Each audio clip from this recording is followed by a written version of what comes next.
JIZ akan segera bergabung skuad Garuda. Selain JIZ, Tom Hey juga akan segera menyusul untuk membela Indonesia. Pemain Belanda berdarah Indonesia tersebut mengungkapkan sangat ingin segera membela timnas Indonesia. Tom Hey merupakan pemain muda grade A asal Belanda. Dia bermain di klub Heerenveen di Liga Belanda. Posisinya sebagai gelandang serang, pemain dengan postur 187 cm tersebut merupakan otak sebuah permainan. Perannya sangat dibutuhkan, mengingat timnas Indonesia kekurangan stok pemain dengan naluri motor serang yang berkualitas baik seperti Tom Hey. Tom Hey bahkan memiliki peluang membela timnas Belanda, namun hal itu belum dikonfirmasi. Yang pasti, Tom Hey sudah berkoordinasi dengan PSSI, agar dirinya bisa segera membela Merah Putih di kancah internasional. Jika Tom Hey sudah bergabung skuad Garuda, bisa dipastikan, kreasi serangan timnas Indonesia akan semakin hidup. Selain itu, peran Tom Hey juga sangat dibutuhkan dalam menjaga keseimbangan serangan serta pertahanan tim. Dan is hij nu dus in 9 van zijn laatste 11 duels betrokken bij een goal. En noem dit maar eens betrokkenheid bij een goal. Media Vietnam, The Tao, benar-benar kebakaran jenggot. Bagaimana tidak, Indonesia dan Vietnam menjadi tim kuda hitam di dua ajang besar yang berbeda. Piala Asia, serta kualifikasi Piala Dunia. Indonesia dan Vietnam menjadi satu grup rival di dua ajang tersebut. Mau tidak mau Vietnam harus bersaing dengan kekuatan baru timnas Indonesia. Tidak hanya Indonesia dan Vietnam, Irak juga menjadi negara yang bertemu Indonesia serta Vietnam di dua ajang berbeda. Bahkan di salah satu media Irak, Al-Qadam, media itu mengatakan, kali ini Irak harus bersaing semakin ketat bersama Jepang dan Indonesia, dan menariknya, nama Vietnam tidak disebutkan dalam media tersebut. De Roy. Haaien, doet het zelf en doet het in de korte hoek en verrast daar Maarten Paas. NAC op voorsprong in het lege Radverlegstadion. Zit eigenlijk helemaal niet in de wedstrijd Tom Haaien, maar kan nu weer lachen want dit is een fantastische vrije trap. Apa yang dikhawatirkan Vietnam benar terjadi. Ada dua nama yang diantisipasi Vietnam, JIZ dan Tom Hey. Selain Elkan Bagot, kehadiran JIZ akan semakin memperkuat benteng pertahanan Indonesia. Di belakang Indonesia sudah kuat. Tidak lama kemudian, berita itu semakin mengejutkan media Vietnam, yakni The Tao. Media Vietnam tersebut semakin kepanasan dengan kehadiran Tom Hey. Tom Hey merupakan pemain berkelas, bahkan otak dari sebuah permainan tim. Itulah ungkapan The Tao. Bahkan, Tom Hey memiliki julukan The Professor atau otak cerdas dalam permainan. Hal itu dikarenakan Tom Hey sering bertukar pikiran taktik dengan sang pelatih untuk menentukan pola permainan tim. Kemampuan Tom Hey inilah yang diantisipasi sejak lama oleh Vietnam, bahkan Irak. Antara Indonesia, Irak dan Vietnam, ketiga ini saling berebut poin, mengingat ketiga negara tersebut berada di grup yang sama dengan kompetisi besar Asia dan kualifikasi Piala Dunia. Helemaal niet in de wedstrijd Tom Haaien, maar kan nu weer lachen want dit is...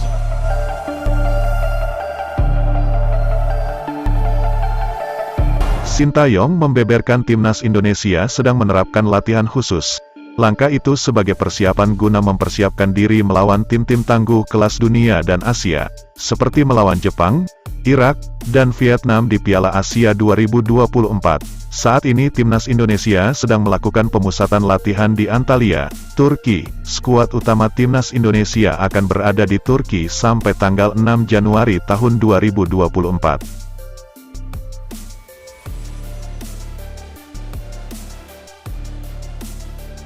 Pelatih Korsel tersebut memberi bocoran. Ada 3 poin penting yang digenggamnya, terkait strategi permainan tim berkelas. Pertama, mengantisipasi serangan lawan, dengan permainan alur bola pendek, dari kaki ke kaki atau tiki-taka. Sejauh ini, permainan bola-bola pendeklah yang terbukti paling efektif. Permainan ini tidak mudah diterapkan. Semua pemain harus bergerak secara bersamaan untuk mencari ruang. Setiap pemain memiliki tugasnya masing-masing. Dengan menerapkan permainan tiki-taka, mendominasi permainan tentu memiliki peluang kemenangan lebih besar daripada menerapkan umpan panjang terus-menerus. Selain karena mudah dibaca lawan, permainan itu juga sudah kadaluarsa, dan kita selalu gagal dengan pola itu, seperti pertandingan yang sudah berlalu. Sintayong menerapkan menu latihan dengan skema permainan di ruang kecil yang sempit. Ini untuk melatih naluri mereka, respon permainan yang harus cepat, dan melatih agresivitas pemain saat melakukan tekanan atau saat sedang ditekan lawan. Pemain harus bisa secepat mungkin merespon permainan di ruang sempit. Naluri itu harus dibangun setiap individu pemain, untuk menciptakan kolektivitas permainan bola pendek, dari kaki ke kaki, dan harus bisa dilakukan di ruang yang sempit. Karena di ajang internasional, tentu pengawalan setiap pemain sangat intensif. Dan kita akan bongkar semua masalah itu, dengan naluri permainan kolektivitas secara tim. El capitán de Indonesia en Jakarta. Agarra ataque de habilidad. No, bueno. Tiro libre para Indonesia entonces. Ya se pone de pie Marcelino. Allí está el siguiente. Hay tiro libre para los locales. Bueno, no tiene nada de brasileño, más que el nombre Marcelino, pero también la gambeta. Intenta enganchar. Poin yang terakhir, setiap pemain harus bisa mengecoh lawan secara cepat dan gesit, termasuk pergerakan tanpa bola, selain untuk mengganggu konsentrasi lawan. Hal itu juga dapat membuka ruang. Sintayong meminta pemain agar mereka bisa bergerak secara cepat, dengan memanfaatkan umpan pendek di antara sela-sela penjagaan yang tentu sangat ketat, mengingat lawan yang akan kita hadapi, semua negara kelas dunia di level tertinggi Asia.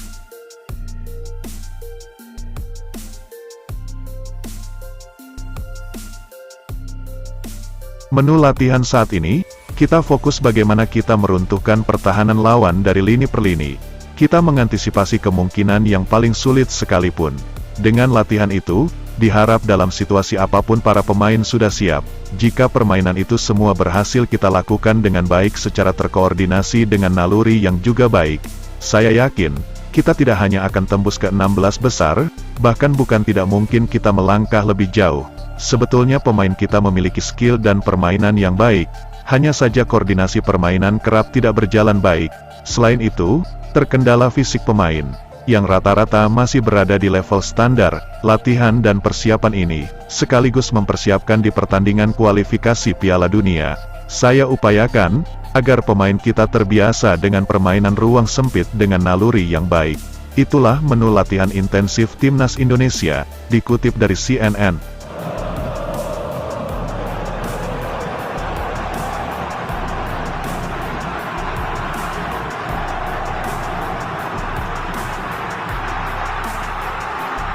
Menelusuri hasil riset dari kekuatan lawan Timnas Indonesia di ajang terbesar Asia saat ini, lawan pertama yang akan kita hadapi adalah Irak, di mana banyak pemain Irak yang memiliki pengalaman baik di Liga Utama Eropa. Bahkan Irak juga pernah meraih kemenangan di turnamen Piala Asia pada tahun 2007. Irak juga disebut termasuk kandidat juara dalam turnamen ini. Lawan kedua yakni Vietnam, mereka bukan tim yang mudah, namun kita harus mengunggulinya. Ini harus kita lakukan, mengingat kekuatan Vietnam yang paling mungkin kita ungguli.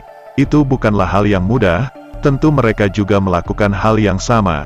Vietnam akan berjuang mati-matian mengambil poin saat melawan Indonesia, maka dari itu, kita harus lebih siap dari mereka.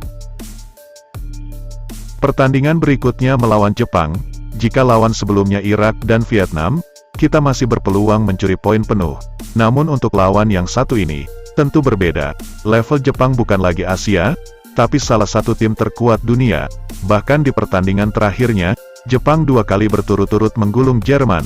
Dengan kekuatan utama Jerman, Jepang melibas Jerman di pertandingan Piala Dunia, dan di pertandingan uji coba di hadapan puluhan ribu supporter Jerman. Pertandingan melawan Jepang kita harus realistis. Untuk mencuri 1 poin saja itu sudah sangat bagus. Namun kita mengambil kemungkinan terburuknya, setidaknya Timnas Indonesia tidak kalah dengan skor telak. Berikut pola permainan tiki-taka Timnas Indonesia di masa Bambang Pamungkas, Boas Salosa dan kawan-kawan. Pertandingan ini terjadi saat melawan Maroko pada tahun 2013 silam. Pertandingan ini dimenangkan oleh Indonesia dengan skor 1-0 atas Maroko. Begitu baiknya kualitas Timnas Indonesia di masa itu, hanya saja faktor fisik yang kerap jadi kendala. Namun seiring berjalannya waktu, pola latihan mulai berkembang pada Timnas modern hingga saat ini.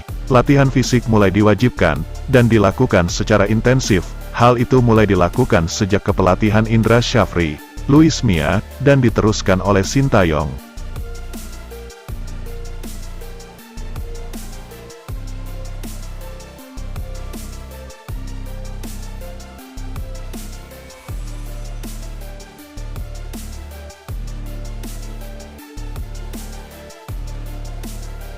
Berikut line up Formasi utama skuad Timnas Indonesia Senior, skema formasi 4-2-3-1. Sejauh ini yang paling ideal dengan karakter para pemain Indonesia, antara lini pertahanan, lapangan tengah, serta serangan berjalan lebih stabil dan berimbang.